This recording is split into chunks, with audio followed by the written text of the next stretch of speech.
Hey guys, I hope you're having a fantastic day. Thank you so much for joining me. Today is Sunday, September 27th. Apparently, yesterday was Sadie's gotcha day or adoption day. I feel like I've documented my journey, my adoption journey with Sadie a lot better and just her life better in photos because I adopted her after I had gotten sick, and when I initially adopted Gracie, I was kind of a little bit sick here and there, but it wasn't anything like this. It wasn't as drastic. And so I was still really busy, really active and on the go. I had pictures from the weekend I adopted Gracie, but I don't have oh, here's my new kitten, that type of a photo. It's just a picture with me and Grace when she's a baby, and then I don't have pictures posted. I have pictures of Grace, but they're not on Facebook. And then there's just this period of time, months, where I don't have a ton of baby pictures of Gracie. So I feel like I have more baby pictures of Sadie. So I actually had two other cats, and this is kind of the backstory of Sadie. So I had a cat originally named Hope, and I had gotten her after my childhood cat had passed away after old age. Hope was a little bit of a strange kitty cat. She was abandoned and found in the woods with her brother. Poor thing had so many issues, I kid you not. She had autoimmune. She also had interstitial cystitis, which is very painful. It's painful in humans, but it seems to be more painful in cats. And it causes a lot of systemic issues, which you wouldn't expect because it is a bladder condition, for anybody who doesn't know. And then on top of that, she had a lot of mental health challenges. So she was a little bit, we weren't sure, I don't want to say schizophrenic, but she would hallucinate and hear and see stuff everybody believed. And then she also did have diagnosed depression and anxiety. The hallucinations weren't really diagnosed, but we did speak to the vet about it, and it did seem that she was hallucinating. Poor thing. And then I worked with her a ton, Hope. And then her mental health was getting stability, and she was doing better. She was learning how to be a cat, because she was really confused in the beginning what she was. She would just, run and hide, and it was really difficult. So she was doing better mentally, and then her physical health completely gave, and then she ended up passing away due to kidney failure and additional organ failures, but the kidneys were one of the things that, once they shut down, everything else kind of shut down with it. So after Hope, while I had Hope, Fluffy came into our lives. You all have seen Fluffy. She's obviously the one with all the long hair. And she had 3 kittens. So after Hope had passed, I decided that I was going to keep one of her kittens, Tommy.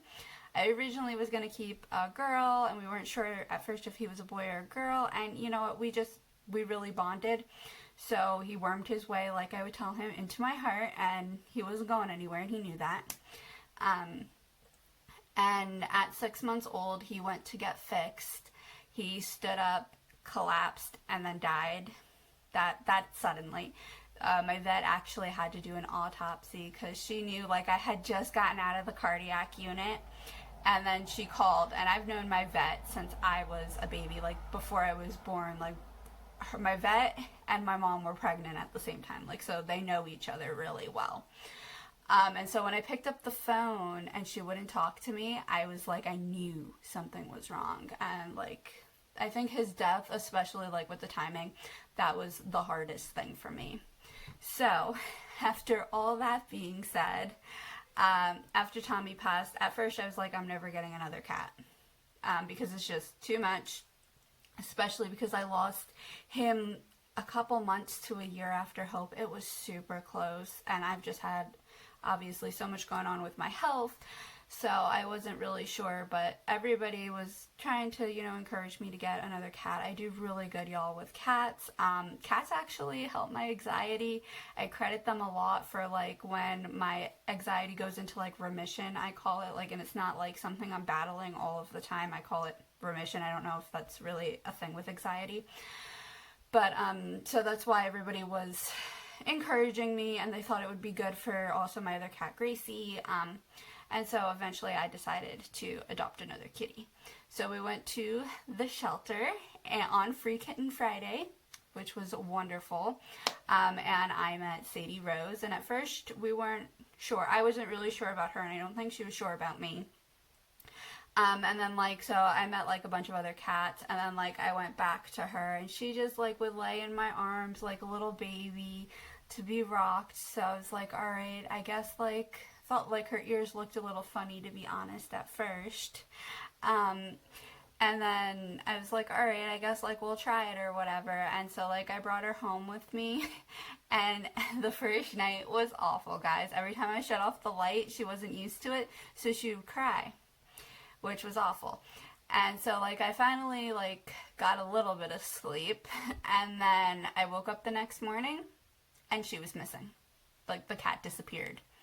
I couldn't find her anywhere. She was 6 months old, in case you're all wondering, when I adopted her. I couldn't find her anywhere, though. It turns out she was in my desk drawer, the bottom. She climbed in from the back and hid. So that's one of the fun stories of adopting Sadie, but she's been just such a delight and joy in my life, and we've been extraordinarily close from the beginning. And she adores Gracie. Gracie tolerates her. Gracie's a funny cat. She loves cats like other cats, but like she also needs like enough space. She needs her own alone time. And if she doesn't get her own alone time, like she'll snap at everybody. And the other cats like just love her because she's like the one in charge, like the princess of the house, so they tend to get on her nerves a little bit. They don't mean to, though. Yeah, she's still a little bit of a scaredy cat, though, to be honest. She sees her shadow, or she'll hear a big noise and she'll go running. But when I brought her to the vet, my vet's like, so, do you have a thing for cats and autoimmune? And I was like, seriously? Don't tell me she's got an autoimmune. And I just totally, like, sped through that story.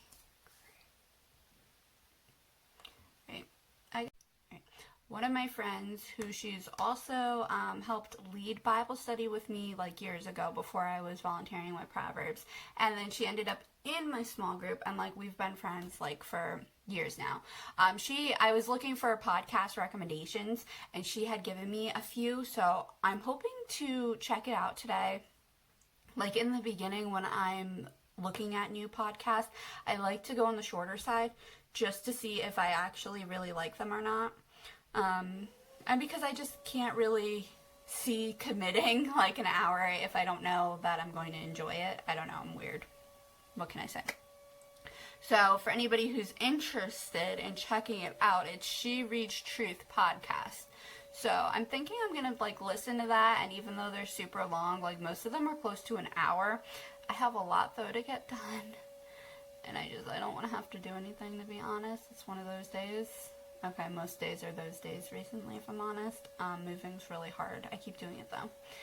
It's really bad, because it's, like, you have to rest, and you're not supposed to be moving, but, like, you need to move, and then you need to get stuff, and you don't want to be annoying, so you end up moving too much.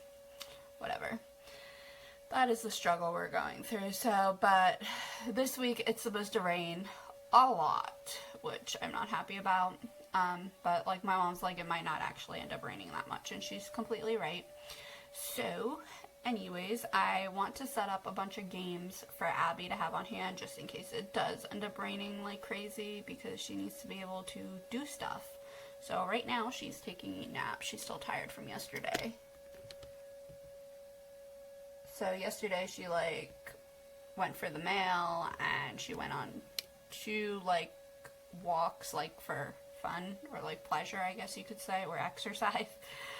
So she's pretty tired still from all that, and then she was just being nosy this morning, following my dad around a lot.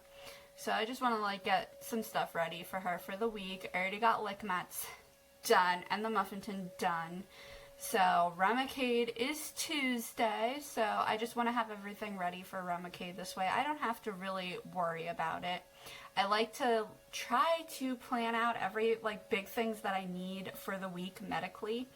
So, I have, like, all the stuff I need for my nurse together, and, like, at wherever we're going to access. So that's going to be here where we're accessing this week. I usually get accessed in my brother's room, and he's not there due to college.